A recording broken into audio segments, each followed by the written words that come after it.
What up, homies? In this video I'm going to show you how to paint this picture. It is a homi, Korean garden hoe, and I painted this in oil on a panel. It's 8 by 10. Here is a reference photo for you to follow if you'd like to paint along. Obviously it's not exactly the same, but it's close enough. You know, I painted from life. I didn't paint from that picture, so what you paint may not be exactly the same. All right, so let's start out with laying out some paints on my palette. I just recently cleaned it. I know it doesn't look that clean, but I scraped off all the high points. So to me, that's as clean as it needs to be. All right, so we'll start off by laying out some paints. Going around, we have titanium white, yellow ochre, some burnt sienna, burnt umber, and ultramarine blue. I'm also using some linseed oil in order to dilute the paint as my medium. And here I'm using a tinted panel, which I basically just took some old paint from the palette and just rubbed it into the panel just to give it a little bit of tone. And it was mostly burnt umber, I think. So it's kind of a nice dark tone. And starting off with a little bit of burnt umber and ultramarine blue as my drawing. And I'm diluting that with a good amount of linseed oil just to let it flow nicely so I don't have to fight with the viscosity of the paint. And starting off with just a general sketch. It's kind of a funky shape, and I don't know if you're familiar with this tool, but I guess it's all in the angles and how the angles sort of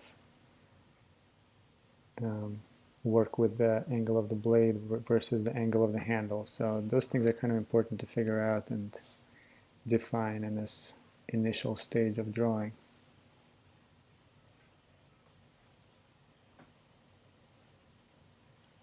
And also because of all the different angles and how this object kind of fills the space of the painting, it creates a lot of interesting movements.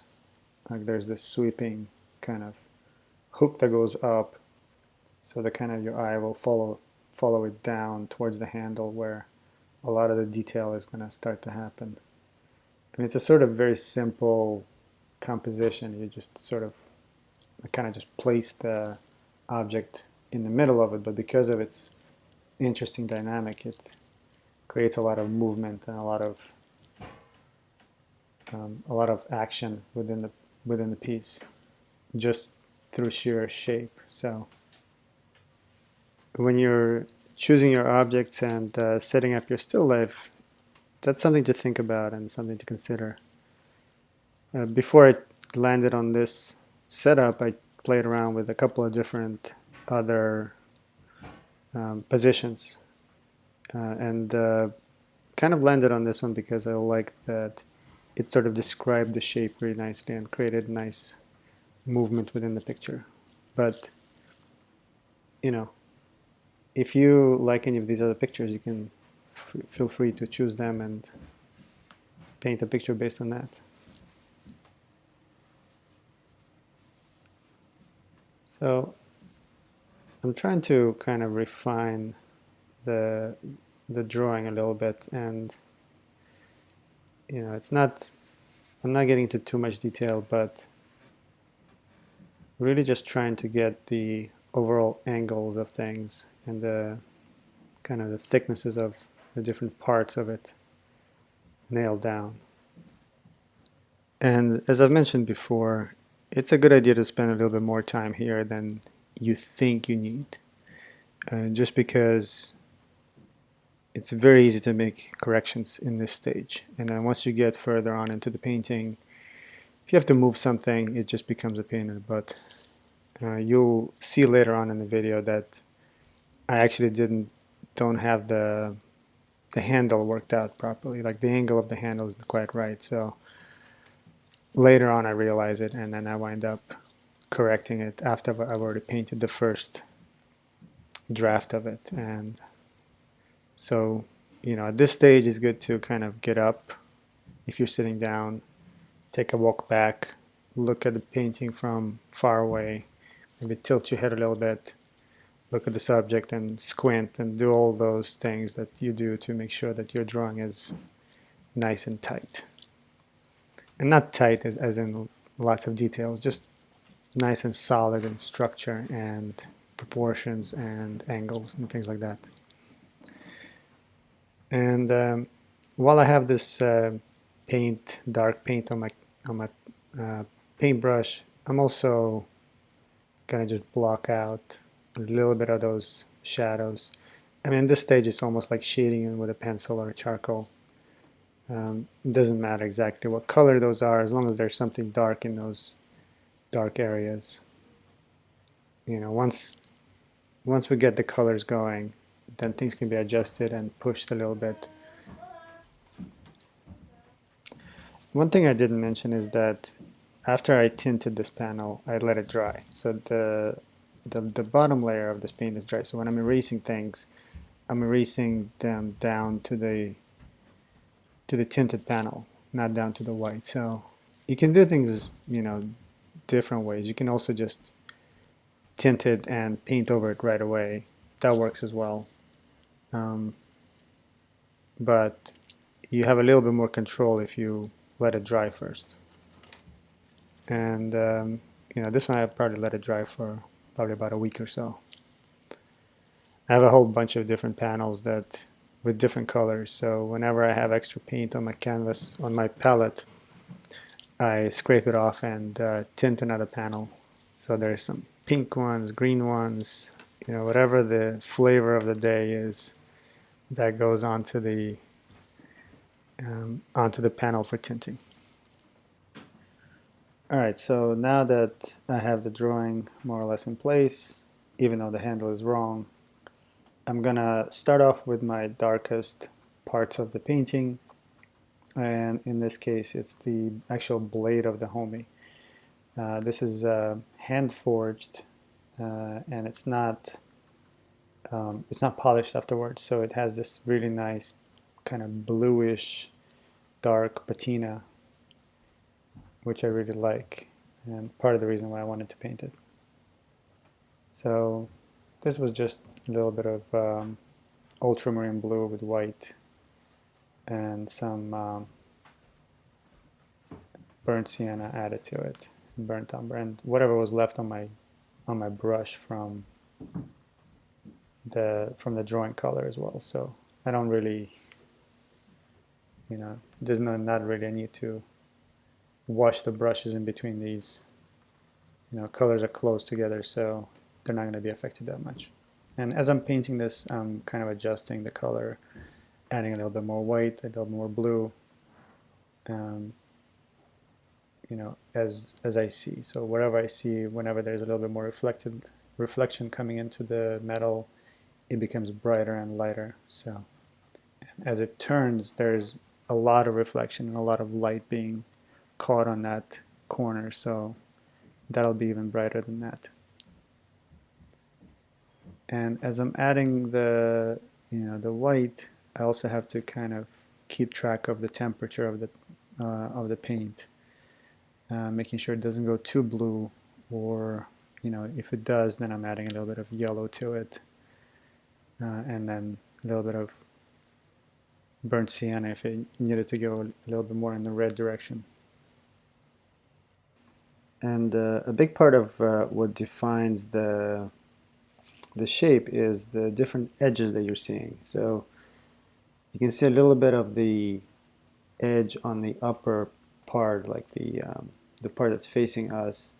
There's a little bit that's visible underneath, and those things are really important to kind of get a sense of how the shape is sort of placed in space. And so I'm using a little bit of a darker tone on this top part to define that a little bit at this early stage.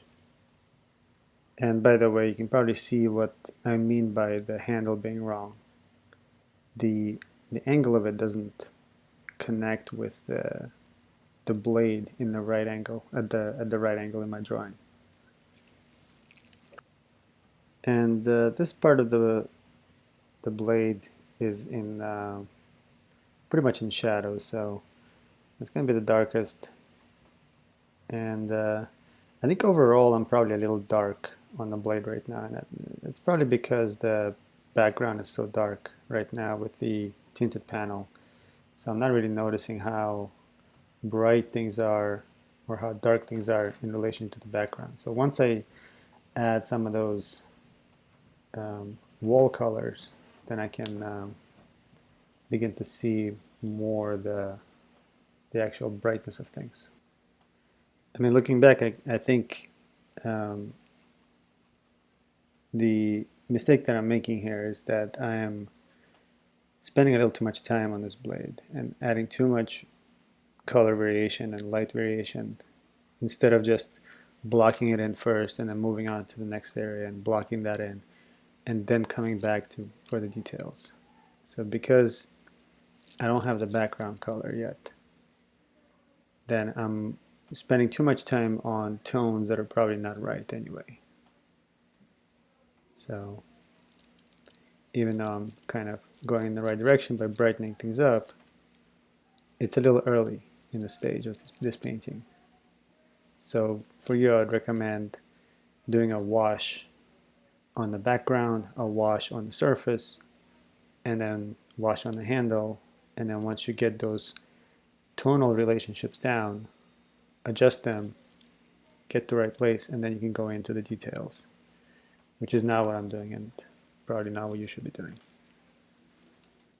But you know, this is just a general guideline. It's not a hard set rule. Just something that you know, if you follow it, you can get quicker and more efficient results. And you know, as you paint, you sort of find places to break those rules if you want to. You know, rules are made to be broken. So as you can see, I'm kind of getting to a lot of details here. Sometimes it's nice to, in this particular painting, I kind of had a goal to begin with to use a lot of texture and kind of translate that texture of the metal into texture of paint. So what I'm doing is I'm just kind of loading up my brush and not even mixing the colors necessarily too much on the palette, just kind of laying them down and trying to create a little bit of texture. Which is kind of tricky sometimes because you still have to keep track of the tonal values and the colors and all that stuff, and you know, with giving into a little bit of chaos of impasto.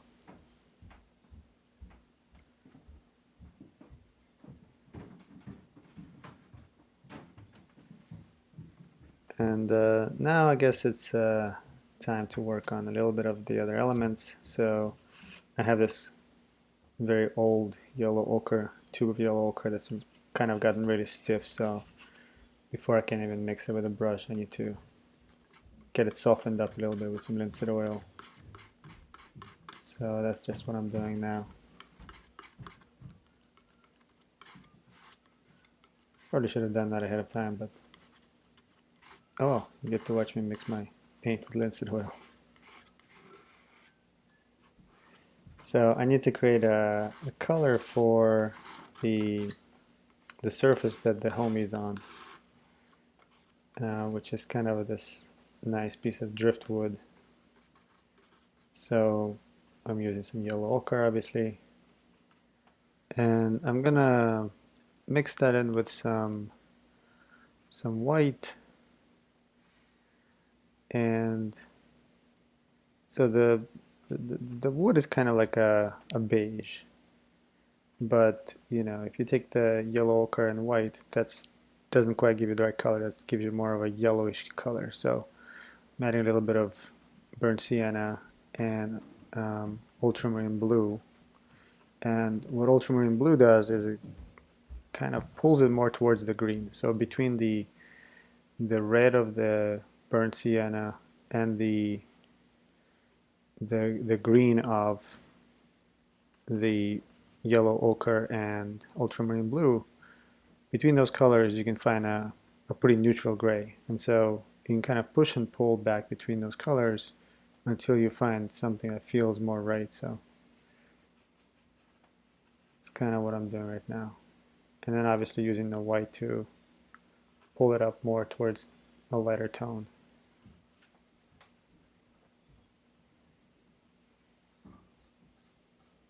And you can see how it's kind of fun to paint with light colors on this dark panel. Just the way the colors go on top of it is just kind of satisfying.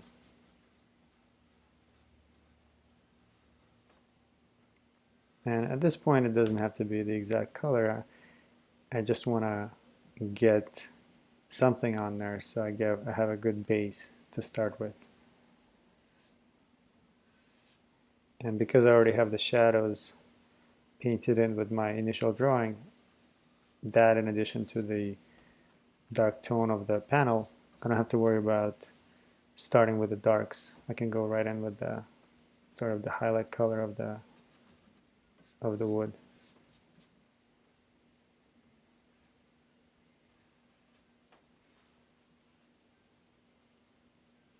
And you can kind of see how the color looks different on the panel versus what's on the palette. And so that's why, you don't have to spend so much time mixing things on the palette, because once you put things on your canvas, things will have to be adjusted anyway, because you have to see the color in relationship to what's already there, which is why I feel I made a mistake by spending so much time on the actual blade before adding any of those other colors. And now that I have a general base coat for the surface, now I need a color for the background, which is basically a white wall, but it's not really white. If you look at things, nothing is ever really white because of how the light falls on it, how things kind of reflect off of it. So I'm making kind of a bit of a gray with white, some ultramarine blue, and some yellow ochre. And I'm using a palette knife to mix this. That was a little bit of burnt umber. Just because it's a big area and I want to have enough for that kind of initial base coat. And then adding a little bit of red to pull it in a warm direction a little bit.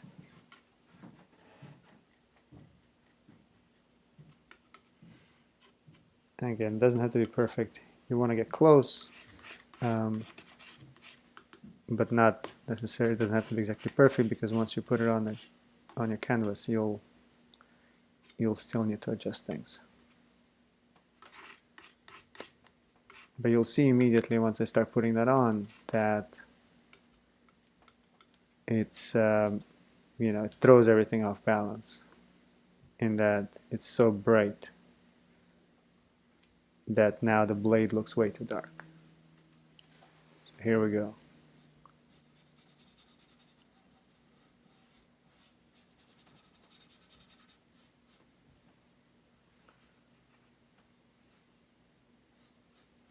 And I know it looks very different on the actual panel versus on the palette, and that's just because of the different kind of lighting that's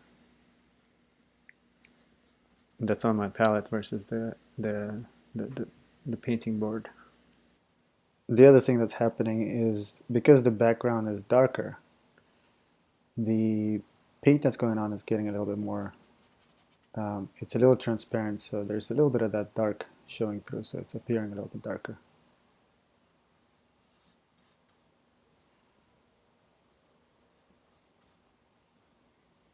So there's not much to talk about here.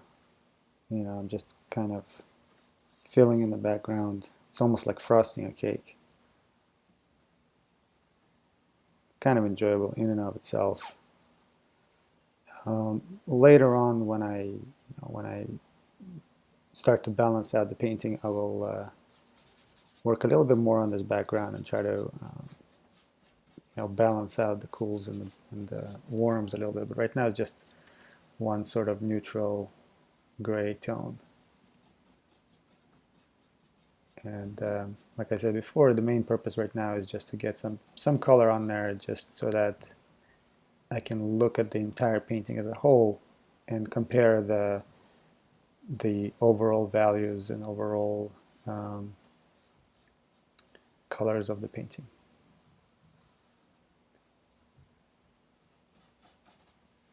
And as I'm going around, I'm also taking this time to reinforce the contours, fix up the drawing a little bit, and establish all those edges. Getting into those nooks and crannies. All right, let's fast forward through this and get to the more interesting parts.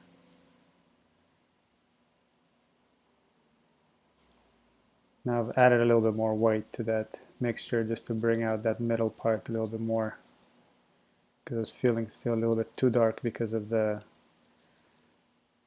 tone background was showing through a little too much.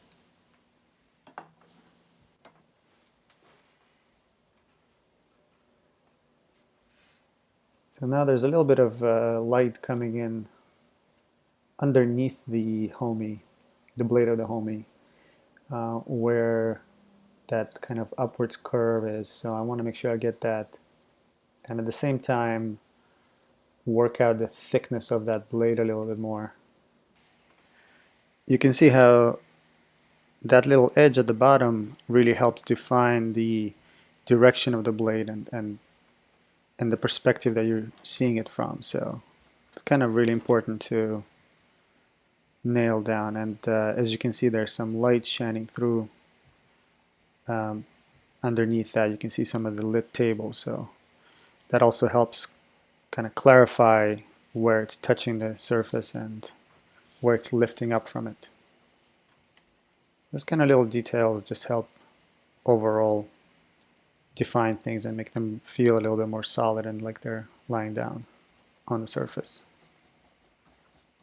And while I'm at it, I'm just gonna solidify that that surface a little bit more with some of that yellow color.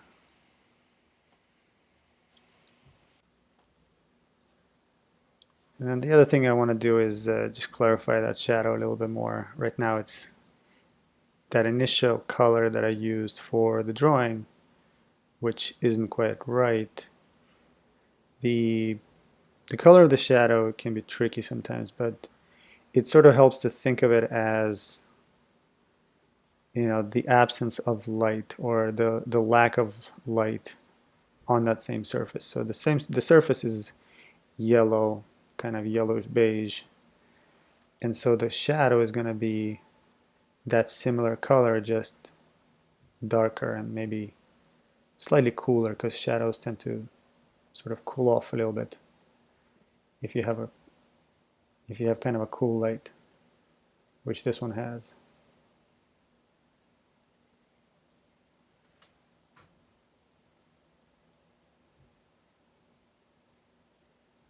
And that might be a little bit dark still, but the other thing that happens with shadows is that the closer they are to an object that's casting them, the sharper and darker they are. So, and then the further they are, the more kind of feathered out and lighter they get.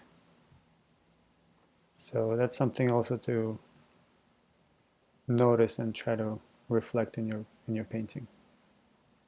So, for example, here where the handle is, or the thin part of the blade is casting a shadow, that part gets kind of blurred out and weakened versus the part that's right under the handle or right under the blade, which is a big object and it's casting a lot of shadow, and so it's closer, and so that'll be darker and more solid and more defined.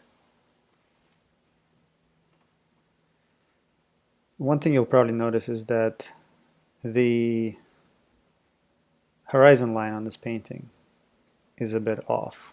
Like it's sort of tilting down and doesn't really line up uh, in the back or on the right side where the handle is kind of blocking that area. And part of the problem here is that the handle is just at a wrong angle. And sometimes you sit by the painting kind of close to it and you lose sight of things. Like you can work on a painting and something might be wrong on it, and unless you stand back from it and really take a nice look at it, you won't even notice it. So it's really important to once in a while get up and look at the painting from afar and do like a little assessment of where you're at, what things still need to be worked on, etc. Because it's very easy to get really bogged down by details.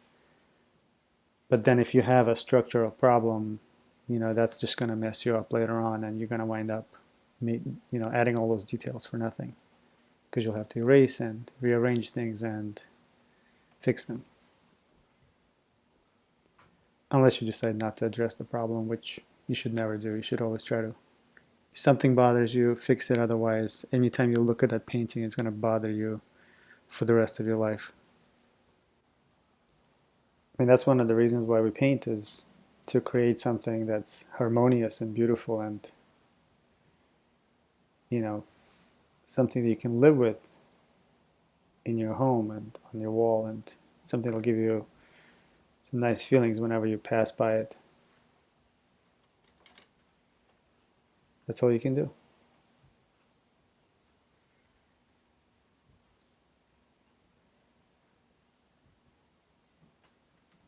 I think I covered up a little too much of that light coming through that little hole, so I'm going to bring that back a little bit. The other thing to notice is that the cast shadows are not completely only on the side that is opposite of where your light is. A lot of times you'll get a little bit of shadow on the side where your light is coming from if the light is high enough. So that'll cast some shadow down and almost a little bit in front of the object. So that's what I was just adjusting there a little bit. And this shadow color is kind of almost the same as the handle color, so just throwing that in there as a base.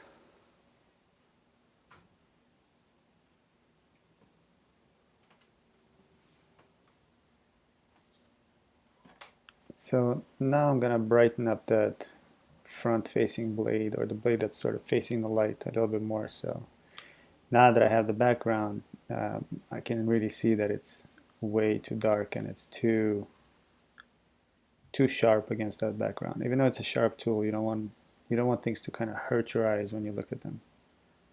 So I'm brightening that up a little bit. And I'll probably have to go even brighter than that. Of course, once you start adjusting things, like once you make your light lighter, probably have to go into the shadows a little bit and make those lighter a little bit as well.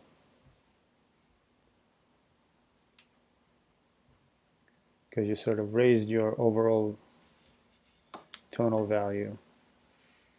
So you have to be consistent throughout the painting, throughout the object.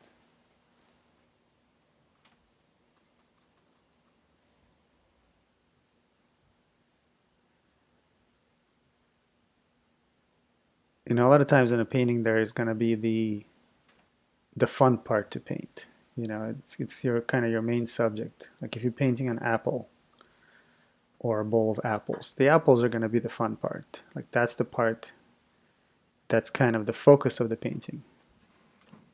And in this case, it's this blade. But you have to make sure that you give enough attention to the rest of the painting as well.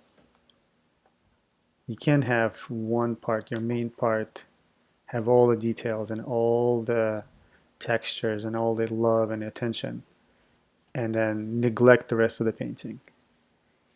Because in real life, if you look at something, nothing is more finished than the rest of the environment. Like if you look at if you look at a table with stuff on it, everything is finished to the same degree, and that's kind of how you have to think about your paintings. Everything in your painting has to be finished to the same degree, and nothing should be more done than anything else. I mean, obviously, it's a little hard to, follow that rule completely, because if you have a background, there's going to be less details there. But you have to think of everything as, you have to think of your painting as one big surface that needs to have the same level of finish across the entire plane.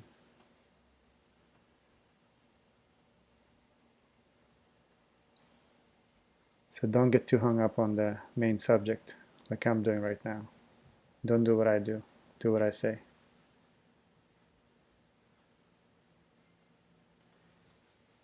There's a nice little highlight there that's in this on this metal. It's not it's not pure white. It's not gonna shine like a chrome blade, because this is a forged blade, and so it has a nice kind of soft texture and soft patina to it. So what I have there is probably a little bit too bright. I might need to kind of tone it down just a little bit more and feather it out so it's not, it doesn't have too much contrast between the background and the actual highlight.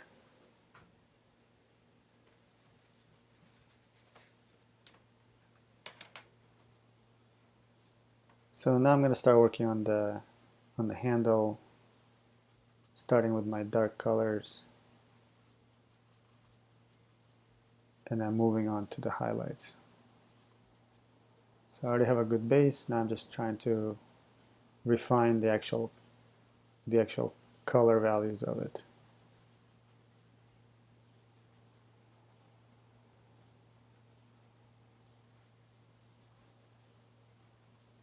And it's not dissimilar from the color of the shadow that's being cast by the object on the table, but it just has slight variation from that.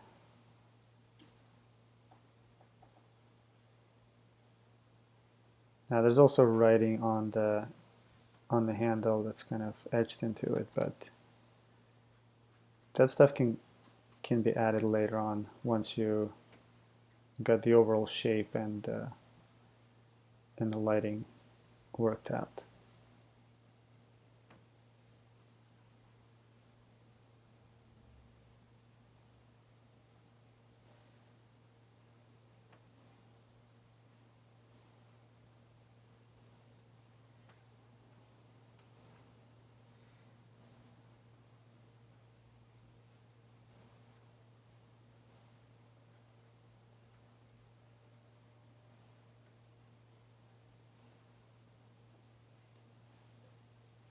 So I'm just, watching the subject and seeing how that light travels across the handle, where it's hitting more of the surface, where it's hitting less, where it's a little bit brighter, where it's a little darker, and then as it turns to the shadow side, there's a little bit of reflected light on the other side that is being thrown up from the surface that it's on. So in combination of the light, the shadow, and the reflected light, you can create something that looks fairly round.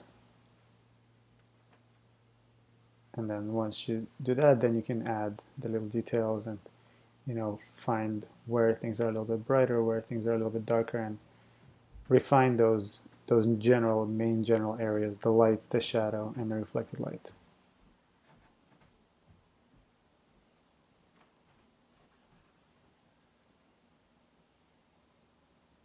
And the reflected light should never be brighter than the highlight. So no part of the reflected light should be brighter than any part of the part that is lit directly.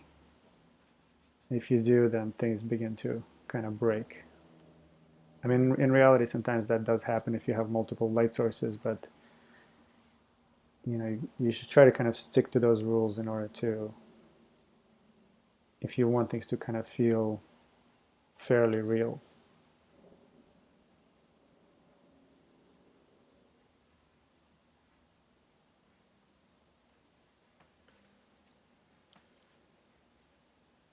So that's beginning to look kind of real. And sometimes you have to make things look real in order for you to realize that they're wrong. So, if you've ever used this tool, leave a comment if you're familiar with this tool, by the way. But if you ever held something like this in your hand, you'll know exactly whether the angles are right or not, because it has a very specific kind of angle that helps you, work the soil and cut the weeds and all that stuff. So anybody who's familiar with this tool will know right away that that angle is wrong. It needs to be pointed more down. But we'll get to fixing that in a little bit. And by the way, I'm dictating the narrating this video after I've already shot it. When I paint, I need to focus, and I can't really talk while I'm painting. Otherwise it might sound like nonsense, or like one thing will suffer. Either my painting will suffer or my narration will suffer. So what I do is I record these videos while I'm painting, and then eventually I get to doing the narration and the editing part. So that's why also it takes me sometimes a while to post new paintings, because they just kind of sit on my hard drive and wait for me to have enough time to actually do the editing and the narration for them. So that's why I can talk about these in retrospect, because having gone through the process, I realize I've made certain mistakes, and I can point them out to you as I'm making them. So the part where the blade connects to the handle is the brightest part, because that's where the light hits it almost directly. And the way that's painted sort of helps really define the structure of this object, because there's going to be a little bit of shadow being cast by the metal part onto the wood, and all those things in combination are pretty important. And so you want to take your time and draw them how you see them, while keeping in mind what the structure is. I mean, it also helps to identify the shape of the metal part, because where it comes into the wood is going to define that contour, define that the fact that it has like ridges, and it's more of a square, like a rectangle, as it comes into the wood.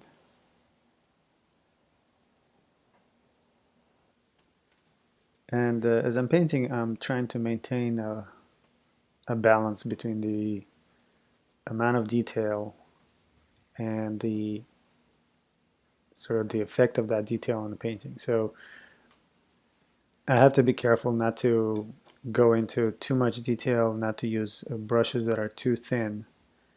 And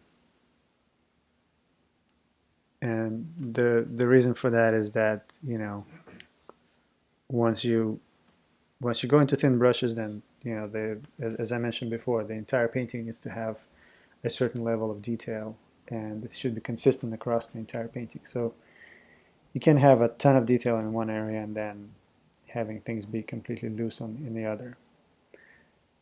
So, people a lot of times ask me in my comments, like, what kind of brushes do you use? And it's, for the most part, I use bristle brushes. I have a few synthetics that I like to use. Synthetics allow you to have a little bit finer edge. They're a little bit kind of sharper than bristle. Bristle brushes tend to give you a little bit more of a fuzzy kind of impasto look to the painting. And I prefer to stick to just the bristle brushes. And then towards the end, sometimes if I have to have, if I have to define a little area, like some highlights or some really darks that need to be kind of underlined, I'll use a thinner sable brush just for that kind of final touches. But for the most part, I use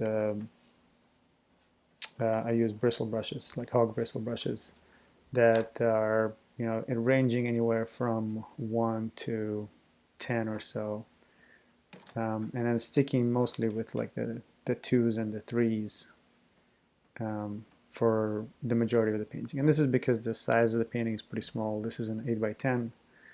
I also work on 6 by 8s a lot, and if I was working on a 16 by 20 or bigger, then I would use much bigger brushes. But for these smaller paintings, small brushes. But because I'm using bristle brushes, I'm still getting that kind of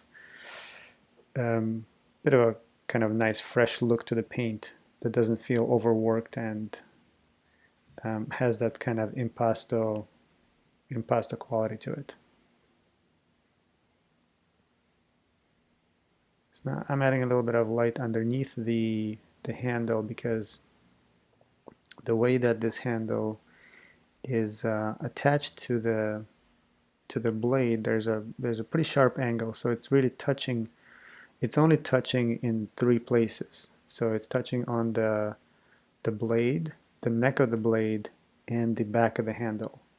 So that means that light can kind of come in underneath that and shine through. And that's another clue as to the angle of the handle as well. So now that I have every part of the panel pretty much covered with paint, now this would be the time to refine things, right? So making sure that you have the right tones, you have the right colors, adding details, things like that. So that's kind of what I'm doing right now, is solidifying things so that surface wants to be a little bit more solid, a little bit brighter. So I'm bringing that up a little bit.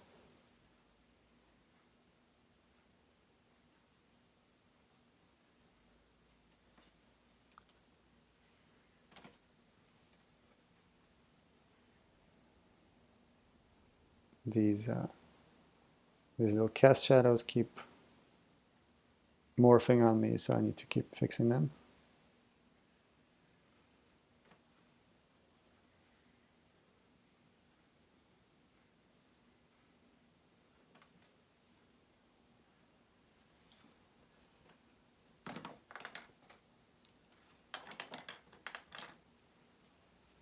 And also the background still has a lot of patches in it that the dark tone of the panel is showing through. So I'm just solidifying that a little bit, making it a little bit more, give it a little bit more oomph.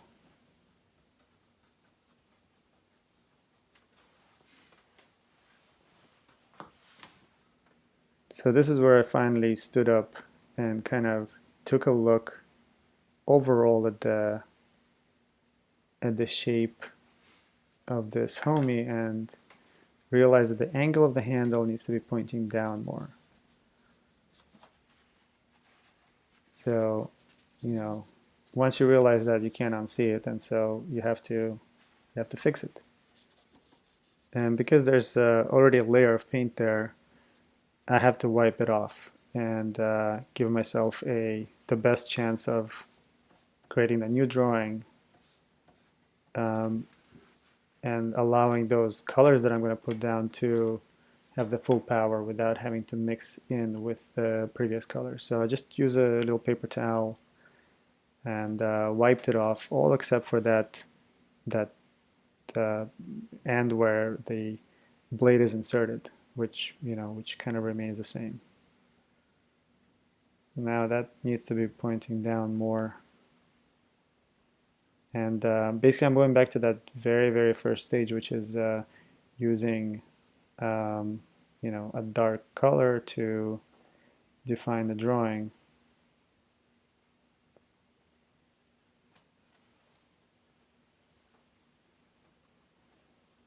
In outline. And then later on I'm going to go in and paint it just like I did before.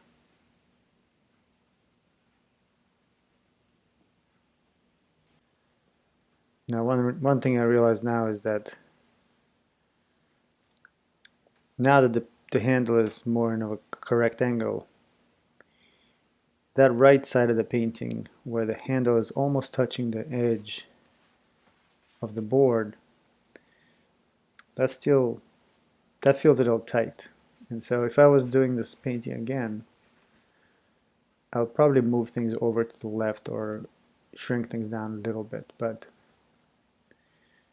I think at this point it just that would just make a whole new painting. So I don't know, maybe I should have done that. Maybe I should have started from scratch, but I guess I kind of felt like I already had enough invested in it that I didn't want to start over. So it's not the best composition that I've made, that I could have made with this setup, but it's not terrible.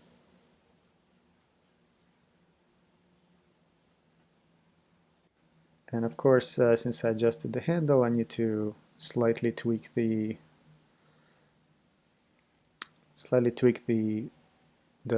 stem of the blade. And of course, I had to fix that horizon line a little bit.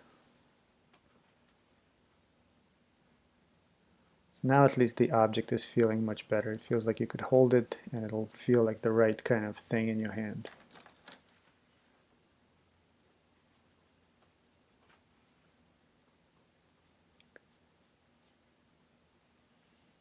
And in a way, because I've already done it once, painting the actual colors on the handle is much easier because I have all the paints pre-mixed from the previous round, and it's just a matter of putting them in the right spots.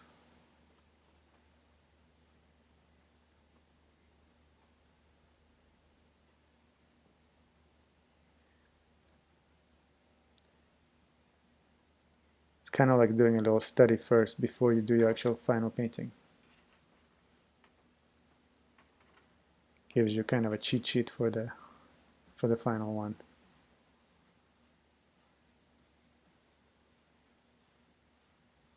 And then using the background color to reinforce that edge.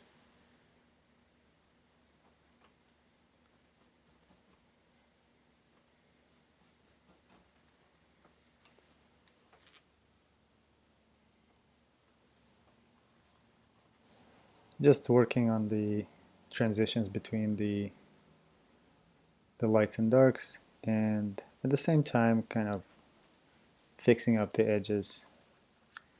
There was that dark line between the background color and the handle. That needs to feel like it's really kind of turning away from you, and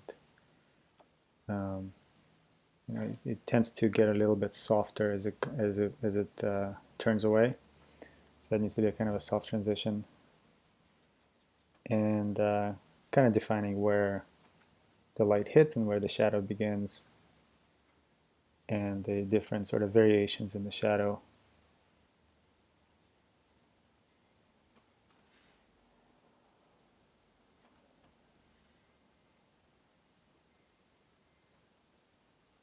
And then at that very bottom of the handle, there's the reflected light, but at the very bottom there's a piece of dark that sort of shines against the, or sort of stands out against that little bit of light that comes through from underneath the handle, between the handle and the shadow. So that sort of helps also to establish that it's kind of sitting above the surface. And then I also had to move the shadow because I obviously moved the handle, so I need to move the shadow down a little bit as well.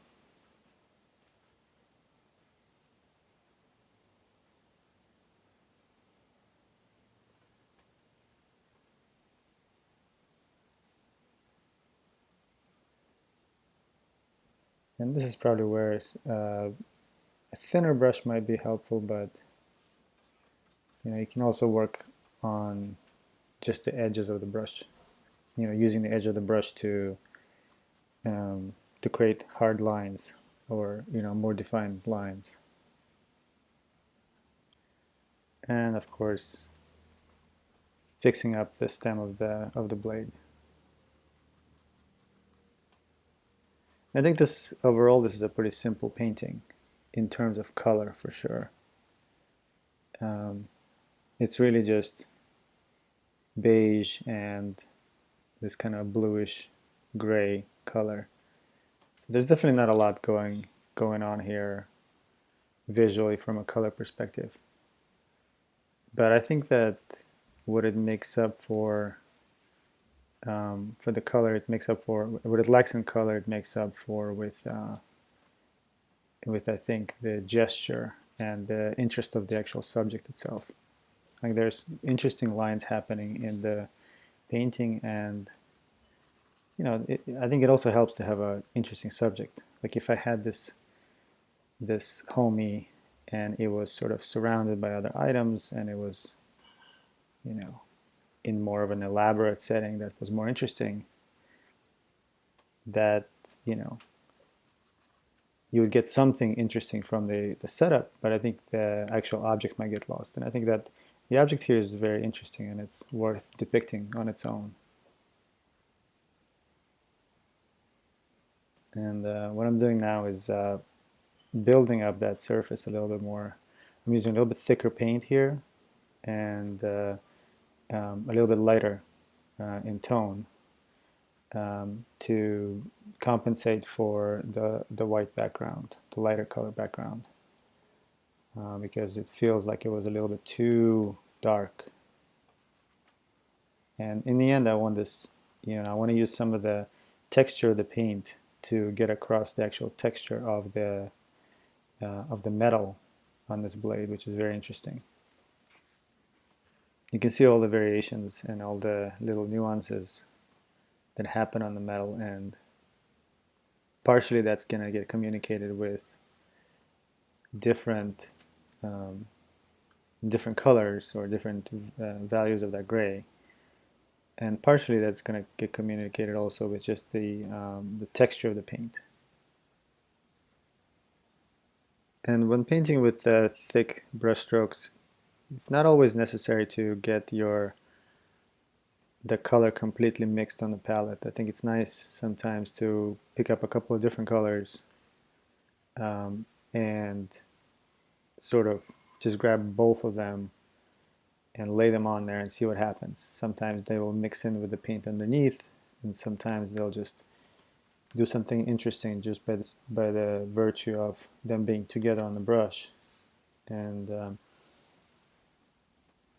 some interesting things begin to happen, and a little bit of chaos is nice, especially when you're doing this kind of a little bit more gestural and thicker painting.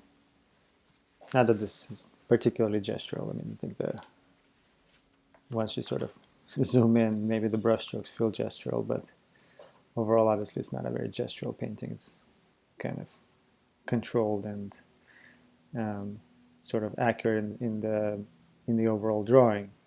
But I want to add gesture to the actual brushstrokes and have that energy within the actual surface of the painting. And there I was using just a painting stick in order to steady my hand. My hands are not the steadiest. So if I want to do something kind of accurate and something more precise, then I use a board or like a stick to lean on the edge of the painting, and that gives me almost like I can draw almost like I'm doing it with a pencil, putting my hand down onto the board, um, as if I'm putting it down on paper.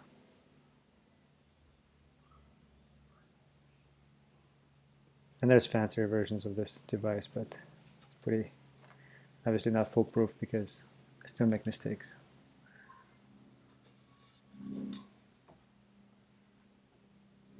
But those things are all easy to fix.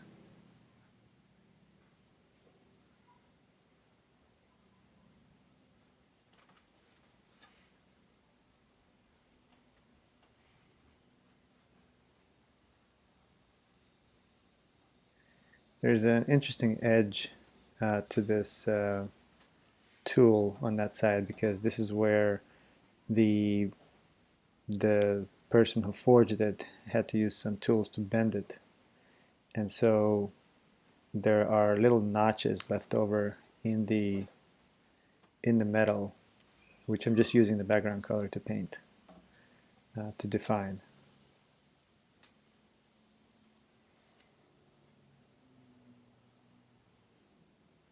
And I'm just going around and making sure that wherever there's a little bit of light kind of catching on these bumps, that's represented in my painting as well.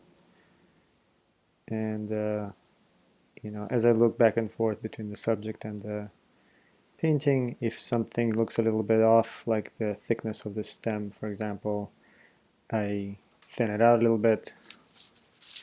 And I know that the reference photo, it looks different than what I painted here. But that's just because, I'm seeing things with my own two eyes. I'm not looking at a photograph. So, my angle is slightly different than what's in the photo.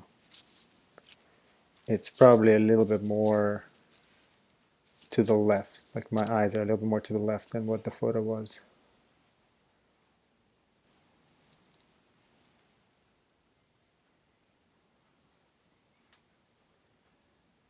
And that horizon line keeps bothering me, so I keep tweaking it a little bit. And I think eventually it's going to turn out fine. Just it's still a little wavy and a little loose.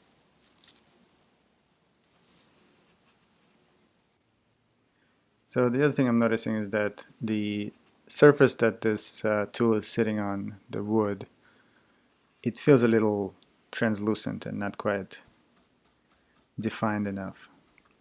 And I don't mean detail, I don't mean like cracks and stuff like that, just the feeling that you get when you're looking at it. It doesn't feel like there's enough light hitting it, not enough sort of solid texture. So I'm adding, kind of going over that color that I already have with a brighter, more kind of saturated and lighter color, just to make it, especially in front of the subject, because that's where most of the light is hitting. So now I'm finally resorting to a sable brush, which has a little bit more, it's a softer brush that has a lot more control. Like you can make really thin lines with it and get into kind of really all the little nooks. And I need that for defining the thickness of the blade, especially on the bottom there. There's that's a really kind of a crucial part of this painting, in order to get across kind of the feel of this object.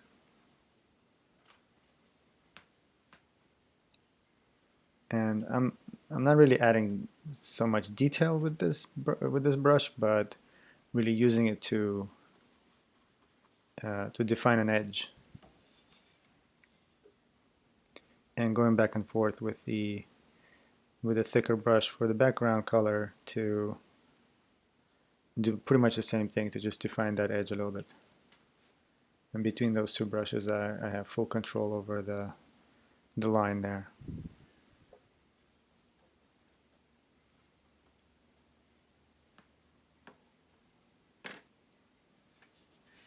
And when I'm using this thin brush, usually I use a fairly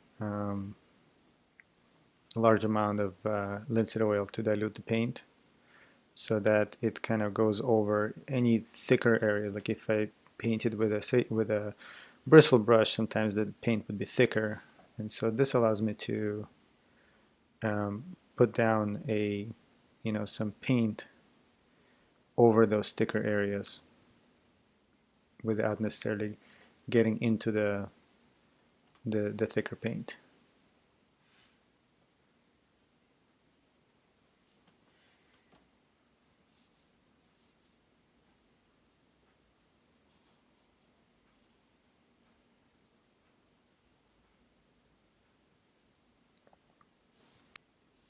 At that very bottom of the blade, there's some very interesting things happening with how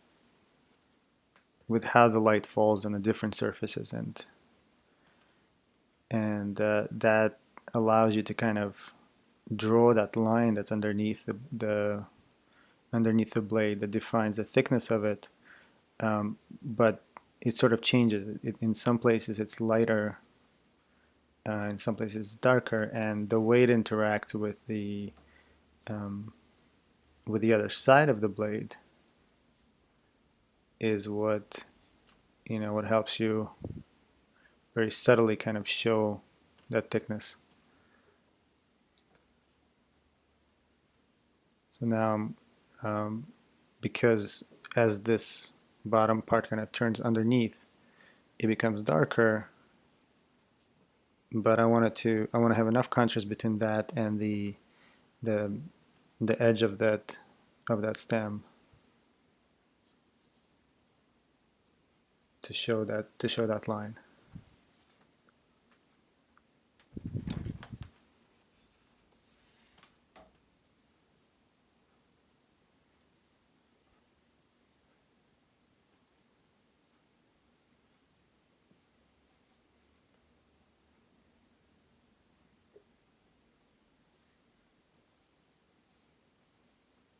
It's actually a little tricky to paint like a flowing shape across multiple different backgrounds and working the background, back and forth after you already established that shape, and to try to adjust it is kind of tricky.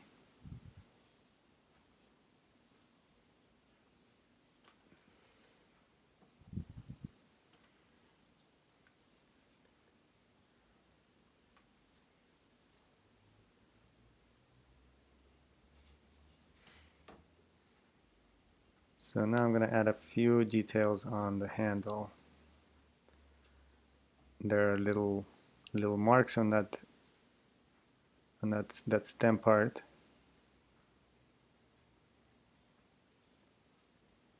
I guess when they drilled the hole for the blade, they made a mark, sort of a little cross mark, to show the center, and so those are still there. There are also little lines going across the handle, little ridges. So I want to make sure I put those in as well.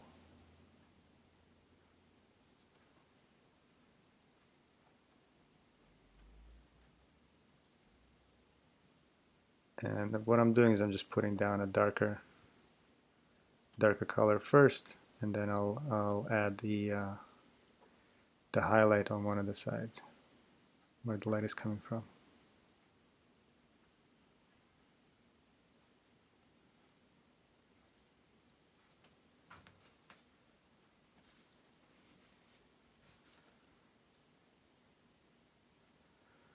The place where the handle touching the wood, it needs to be defined a little bit better. It sort of feels like it's kind of floating right now, so I want to make sure that the place where things touch, they sort of leave the least amount of light. So that needs to be the darkest spot of that area of shadow to kind of ground the object.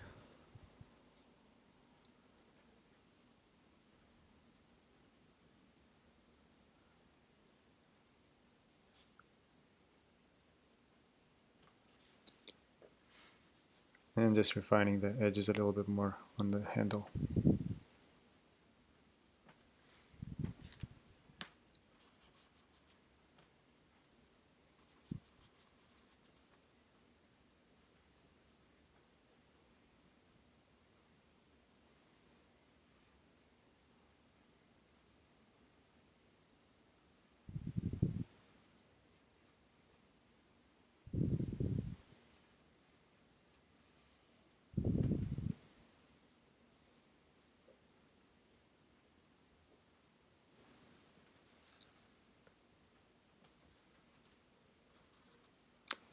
The shadow is feeling a little too warm, and there's a lot of these cools in the blade, so I want to bring some cool colors into the shadow as well,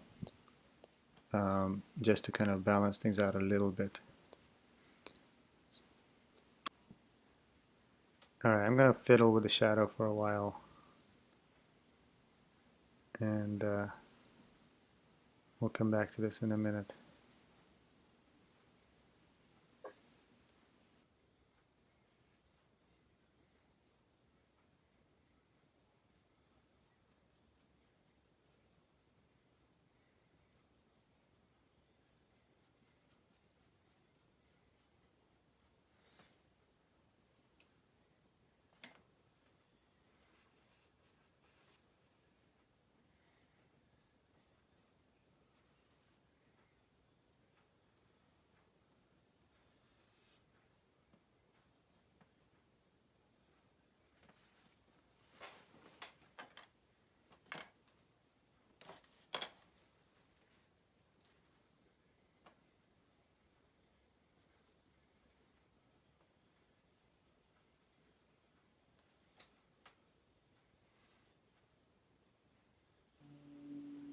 Alright, now it's time to get back to the handle a little bit. I sort of started making those ridges and then, or those notches, and then kind of abandoned them, so let's add some highlights to those. And this is where you can't really go without this kind of thin brush.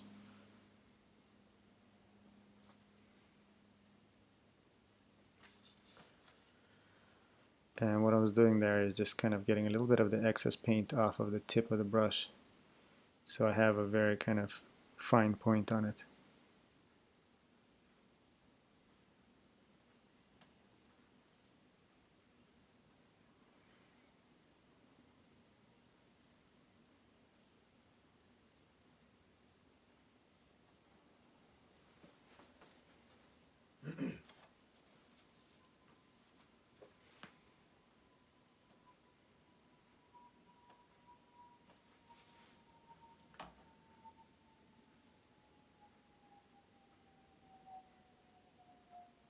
And there's also a couple of highlights here on this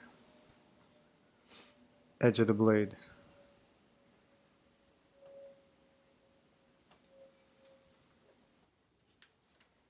I'm also realizing that what I did here at the bottom is not quite right. There's a little bit more light coming in to that very bottom edge from the direct light source a little bit, but also mostly from the reflected light from the table.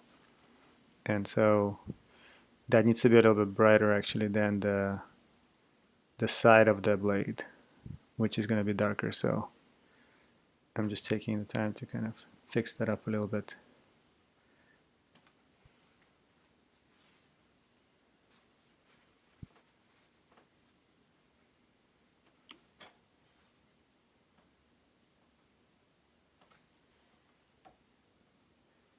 And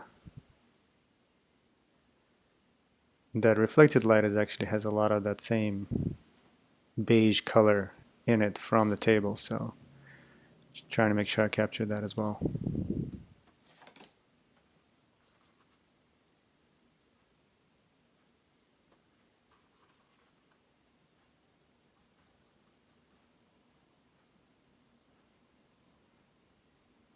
And this transition between the light and shadow here needs to be a little bit softer.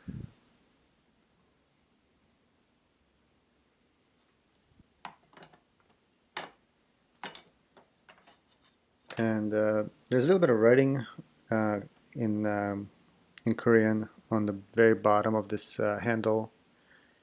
I'm not really sure what it says, but and it's barely visible in this painting, but it's kind of a nice little detail to add.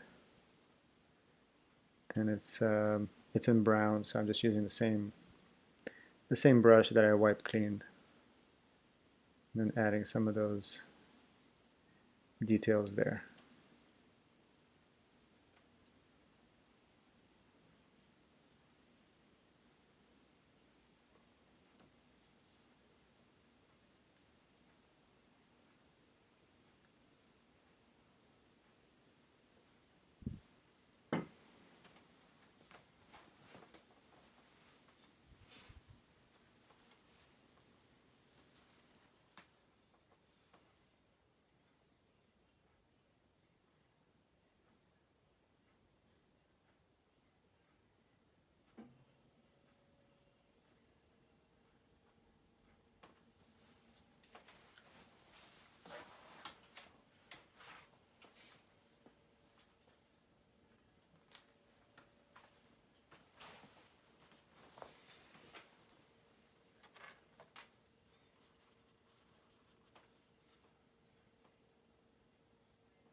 So now the same issue that I was having with the table, I'm having with the background color as well. It just feels a little too milky and kind of translucent, so I want to solidify it. It's also kind of a nice place to add a little bit of texture to the paint, so I want to give it, you know, a little bit more oomph, and have the texture of the background kind of mirror a little bit some of the textures that are happening in real life, but also kind of balancing out the textures on the blade. So I'm just mixing up a little bit more of that background color to kind of frost my background a little bit.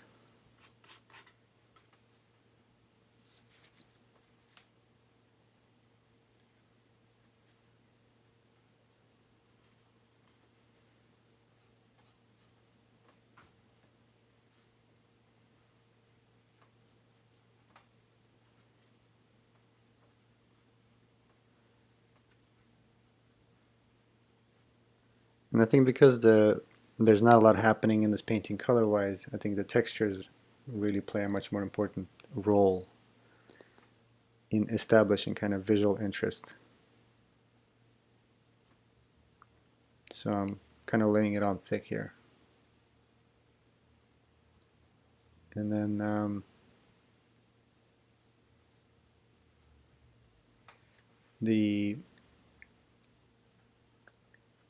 that blade is actually feeling a little bit sharp, so I might dull it down just a little bit. But you can see as I go across the board just how much nicer it feels with that more robust, kind of thicker layer of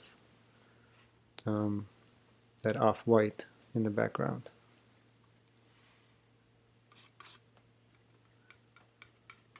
And as it kind of falls off, it gets a little bit cooler, so I'm just adding a little bit of some of the cool colors that I have on the palette to that far edge.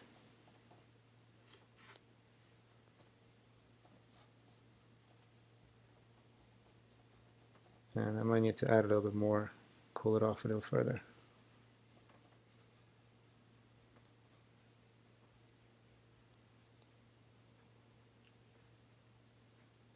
But I think the texture definitely helps. Gives it a bit of a buttery look.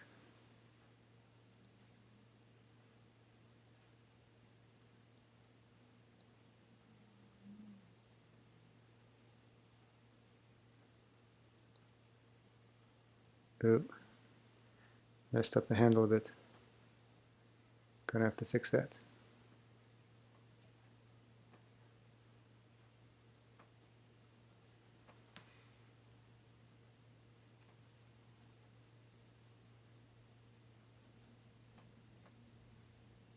I kind of like the idea of this blade almost glowing, like the background behind the blade being a little bit brighter than the rest of the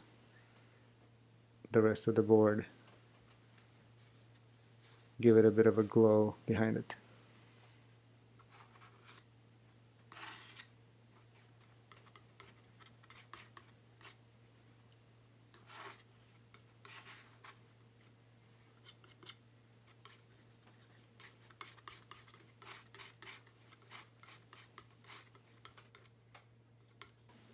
And I think I'm also gonna drop a little bit of that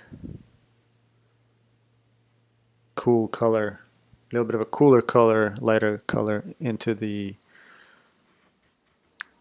surface that the homi is sitting on. So like once you start, making things thicker or more intense in one area, you kind of feel like, okay, well, this area needs to be a little bit more intense as well. So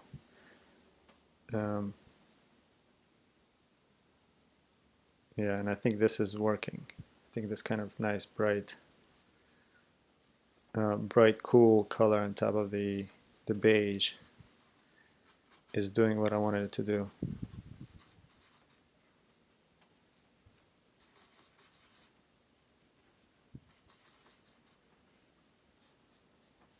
And as it goes further away, it sort of warms up and darkens out a little bit.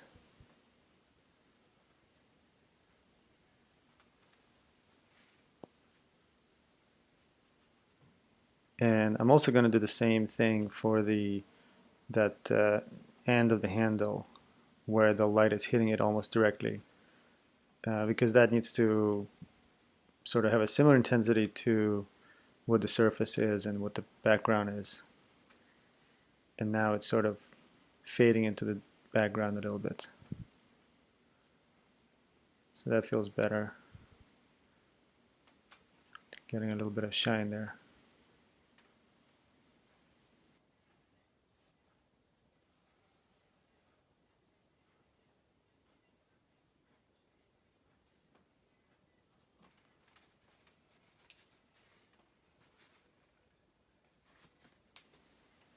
Now I got to go back and fix the handle a little bit, the top of that handle that I kind of smudged when I was painting the background.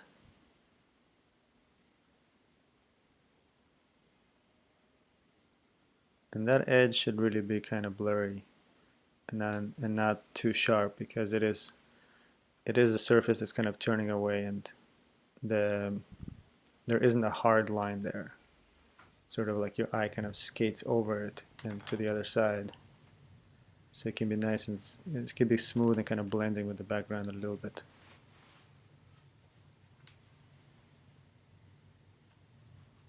Now I feel like I need to add a little bit more texture to the blade itself as well. So let's play around with that. This is for the dark side, the stem part.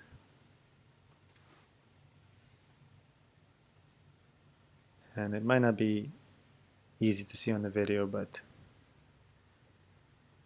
I think the goal here is just to have the texture be the kind of the unifying element that ties painting together a little bit.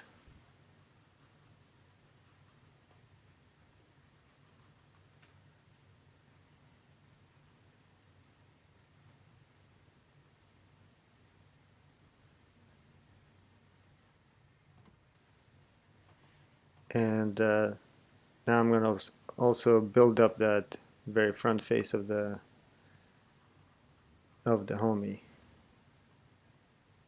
and kind of baste it with more paint. and using kind of similar colors, just variations, and not not worrying too much about being exact, because at this stage, as long as I'm close to that final tone, there are little variations within the paint that will appear natural, even if they're not exactly what I'm, exactly what's there. But still, as I'm doing this, if I'm seeing areas that need to be lighter, I'll, instinctively just add a little bit more white to it, and apply that. And if I go too far, then I'll come back with a slightly darker color and adjust it. Here it kind of helps to just go kind of fast and allow sort of some of that energy to flow through the paintbrush onto the canvas.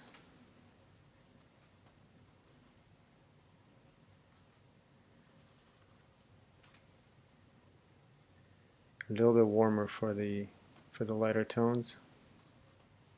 A little bit of that yellow ochre and some of the color from the surface.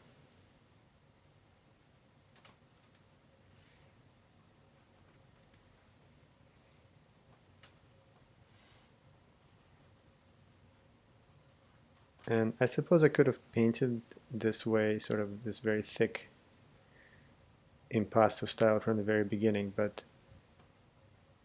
I think I needed a little time to establish the shape of this object, because maybe if I was painting something like an apple or an orange, where it's something that I'm familiar with, it would be possible to go right in with very thick brush strokes, because I could be a little bit more sure about the drawing.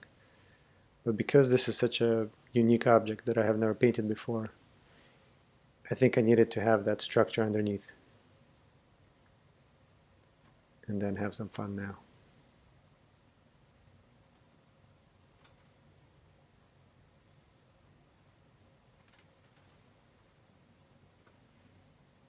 It's beginning to look nice.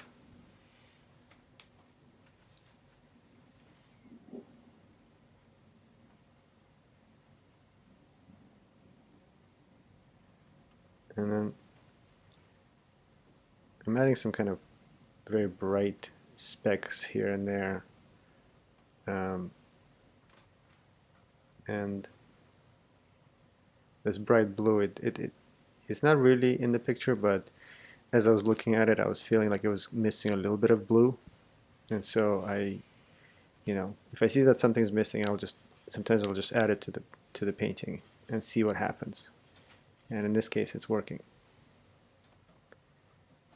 And then felt like that background was a little too plain and wanted to cool off that right edge a little bit, and darken it a little bit. And that sort of helps that middle part kind of pop out.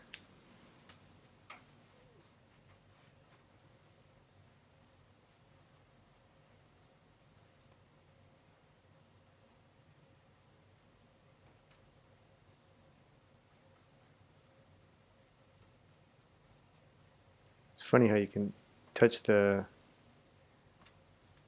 blade and the table with the same paint, and it still works in both places, because you have the foundation.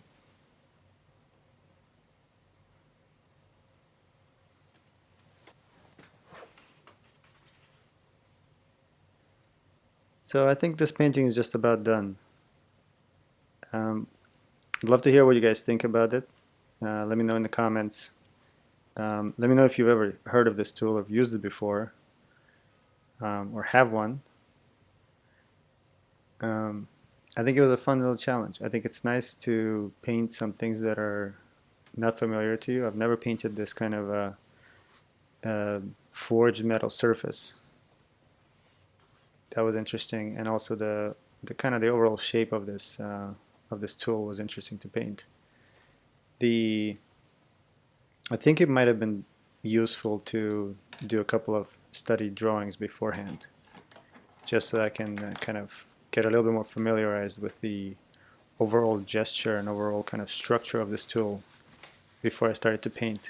I think maybe I would have a little bit less kind of struggles with the drawing of it, but I think overall it came out nice. But yeah, that's just one opinion. Let me know what you think. If you haven't subscribed to my channel, please do. I try to put up videos as often as possible. I paint more than I post, but I think that's kind of how it should be. I have a whole pile of videos that I've recorded, but I haven't had a chance to edit. So do subscribe. I will be posting them eventually. And for now, I hope you enjoyed it. Please subscribe. Until next time. Bye-bye.